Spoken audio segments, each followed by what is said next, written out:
그리고 용어는 개념의 출발점이다.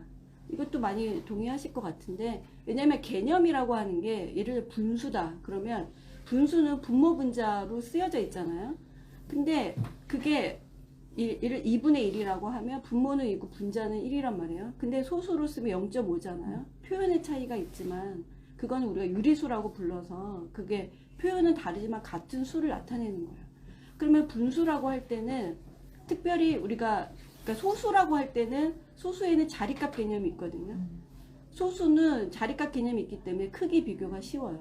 근데 2분의 1, 3분의 1, 5분의 1 여기엔 자리값 개념이 없어요. 그래서 우리가 단위 분수 얘기를 하는 거잖아요.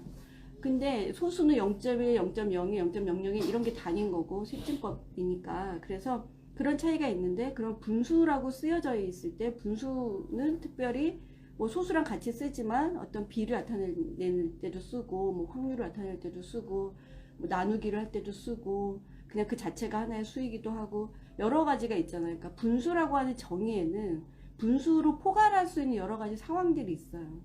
그래서 그냥 너무 골치 아프니까 분모 분자로 나타낸 수 이렇게도 정의할 수가 있는 거예요. 가로선이 있고 분모 분자라고 하는 두 개의 수로 이루어져 있는 것을 우리는 분수라고 하자 이렇게 정의할 수도 있어요. 소수는 점이 있으면 소수다 이렇게 생각할 수도 있는 거잖아요. 2 그러면 자연수인데 2.0 그럼 소수가 되잖아요. 그러니까 이 어떤 표현으로 정의를 할 수도 있고 걔가를 포괄할 수 있는 여러 가지 상황으로 정의할 수도 있는데, 어쨌든 그 정의라고 하는 것은 그 용어가 말하려고 하는 그런 개념을 한마디로 표현한 겁니다. 그래서 그게 그 용어를 잘 아는 게 좀 도움이 되는 거죠. 그래서 그건 출발점인 거지 종착점은 아니에요. 출발점이 전부다. 또 그렇게 말할 수는 없잖아요. 그러니까 출발이 중요한데, 출발이 중요하지만 좀 늦춰지는 사람들이 또 앞장설 수도 있잖아요. 그러니까 이게 중요하다고 하는 거하고 전부다라고 하는 거하고 헷갈리면 안 좋을 것 같고, 무조건 해석은 나한테 좋은 쪽으로. 만약에 출발이 중요하다, 아직 출발을 안 했어요. 그러면 출발이 중요하다 생각하면 되고, 이미 출발을 했어요. 출발이 중요하다면 손해잖아. 뭐 어떻게 해야 되지? 출발은 출발점일 뿐이야. 이렇게 생각하면 되잖아요. 그래서 항상 긍정적으로 생각하는 게 좋은 것 같고, 제가 오늘 아침 인스타에 그 파란색 카드의 뒷면은 짝수이다 이 얘기를 했는데, 파란색 카드의 뒷면은 짝수이다 굉장히 수학적인 표현이거든요. 거기에는 빨간색에 대해서 얘기하지 않았어요. 근데 좀 굉장히 유연하신 분들은 이건 미루어 짐작컨대 그럼 두 개의 색깔이 있다면 빨간색은 홀수일 것이다. 그거는 근거가 없는 주장이잖아요. 오로지 여기에서는 파란색의 뒤를 열면 짝수다 그 얘기밖에 안 했거든요. 그러기 때문에 그런 문장에 익숙해지는 게 수학에서 굉장히 중요해요. 그런 표현에서. 그러니까 예를 들어서 이 컵에 담을 수 있는 이런 표현을 많이 쓰거든요. 담겠다는 게 아니에요. 담을 수 있는 그런 맥시멈을 얘기하는 거잖아요. 그랬더니 어떤 아이가 담을 수 있는이면 안 담을 수도 있고, 요만큼 담을 수도 있고, 요만큼 담을 수도 있잖아요. 근데 수학에서의 표현은 담을 수라고 하는 말은 맥시멈이다. 그런 표현이 있거든요. 그러니까 그 수라고 하는 말이 일반 일상어에서 말하는 수하고 수학에서 말하는 수는 좀 달라요. 그래서 그런 것을 이렇게 그거를 자 지금부터 우리 수에 대해서 알아보자 이렇게 하면 애들이 다 도망가니까 하면서 그런 표현에 대해서 이 말은 이런 뜻으로 쓰이는 거야 하고 짚어주시면 좋은데, 본인은 아는데 그건 이제 암묵적으로 지나가니까 아이들이 배우기가 어렵잖아요. 내 머릿속에 있는 것 중에서 아이가 모를 만한 것들을 그때그때 이렇게 짚어주면 아이가 이렇게 그 수가 그런 의미가 있구나 이럴 수가 있는 거죠.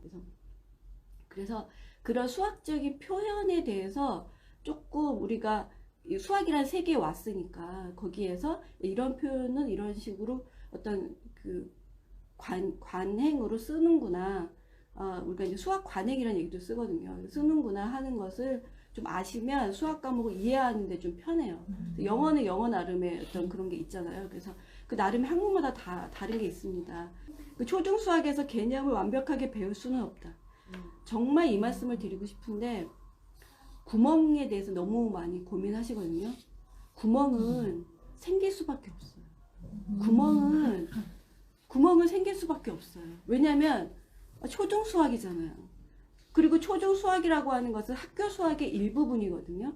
학교 수학은 학문 수학 중에서 이거 정도는 학생들이 알았으면 좋겠다 해서 몇 개를 이렇게 뽑은 거예요. 뽑은 것 중에서 그대로 아니고 변형을 했단 말이에요. 그 수학적 변환이라고 얘기하는데 변형을 했어요. 학생들이 알기 쉽게. 그렇기 때문에 왜곡이 있어요. 학자들이 수학자들이 봤을 때는 엉뚱한 얘기한다 이렇게 얘기할 수도 있는 거예요.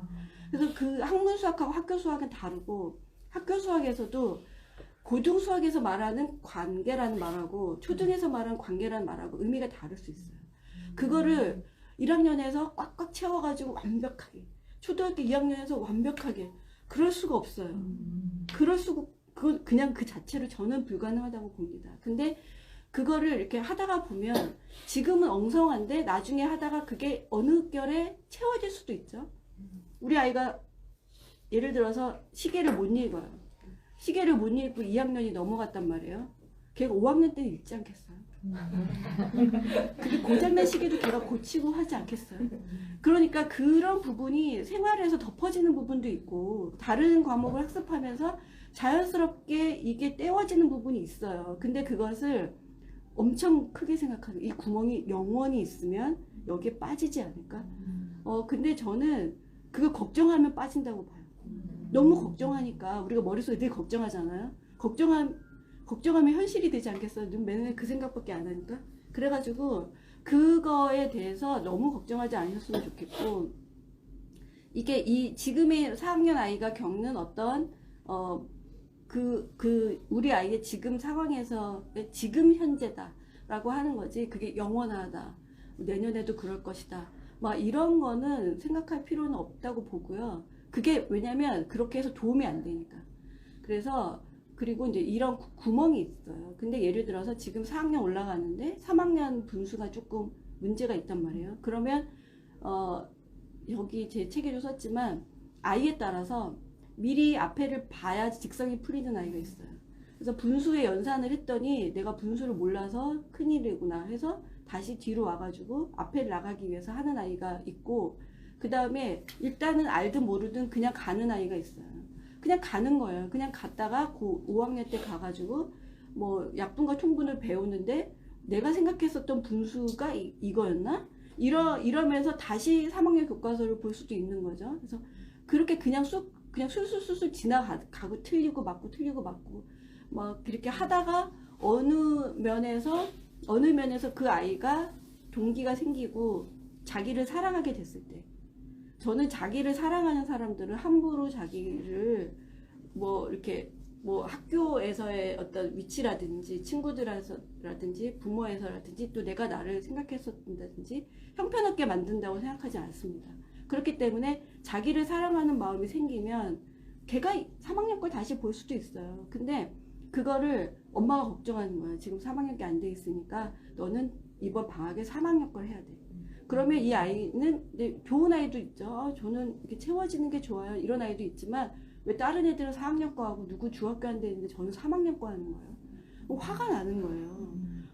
나는 왜 나는 3학년 취급하는 거지? 이러면서 그러면 이제 이게 수학 때문에 내가 저평가됐다 이런 생각 하잖아요. 그럼 이제 수학을 미워하는 거예요. 엄마를 미워하면 밥이 안 나오니까 수학을 미워하는 거예요. 그래서 그런 경우가 있기 때문에 아이가 좀 뭔가 우쭐하는 걸 좋아한다든지 뭔가 이렇게 엄마가 봤을 때는 오버하는 것 같지만 그런 거를 즐기는 아이다라고 하면 그대로 가도 저는 상관이 없다고 봅니다.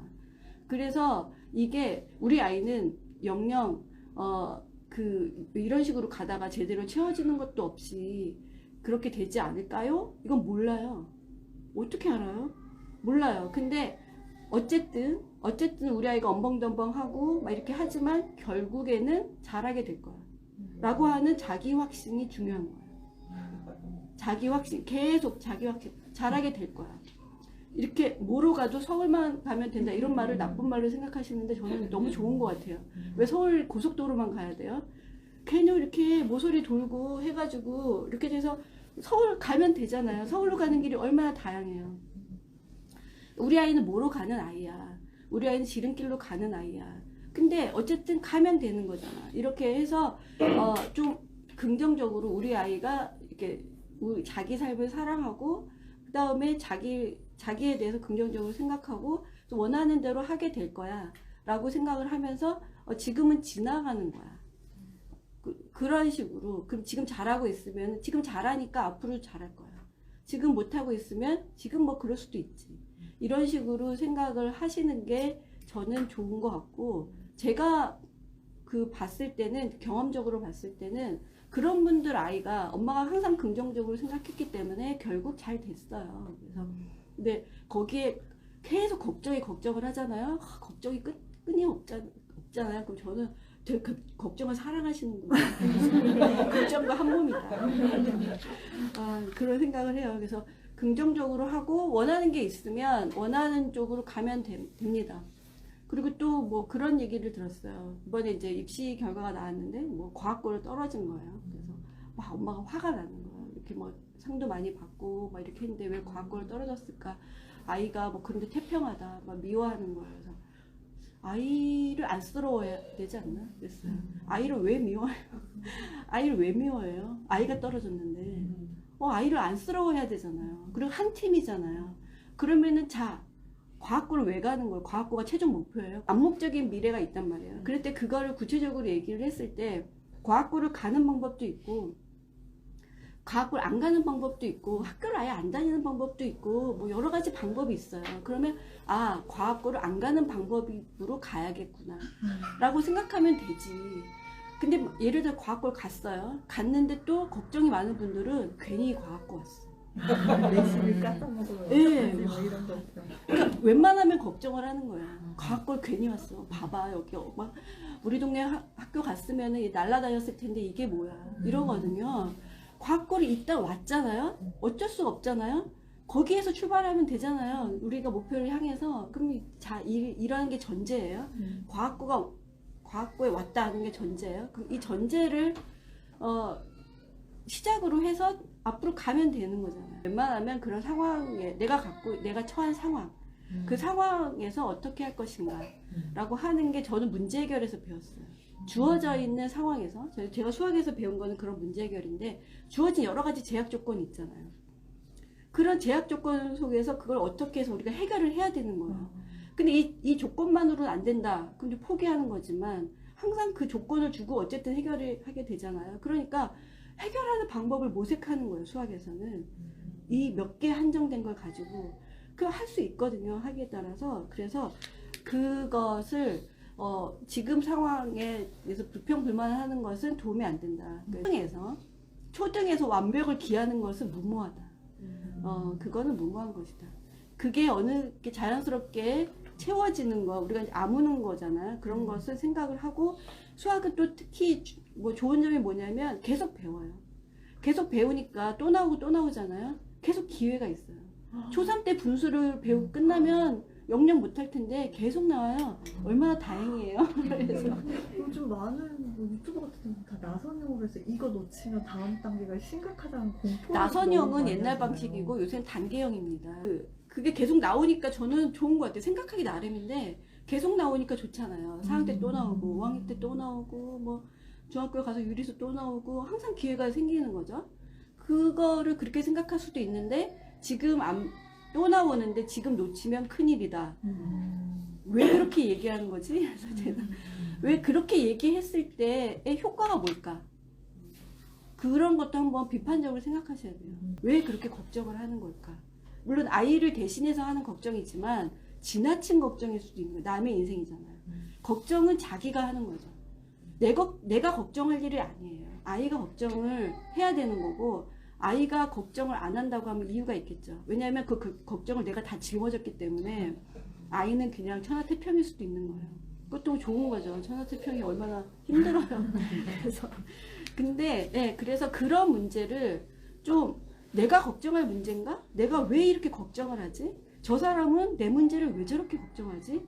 그런 것도 좀 생각해 보셨으면 좋겠고, 걱정을 하고 내가 왜 뭔가를 이렇게 열심히 하지? 그 이유가 뭘까? 사랑받기 위해서인가? 이런 생각도 많이 했었어요. 그랬는데 그런 거 저런 거 뭐 그런 부분도 여러 부분이 있지만 그게 이타심은 아닌 것 같아요.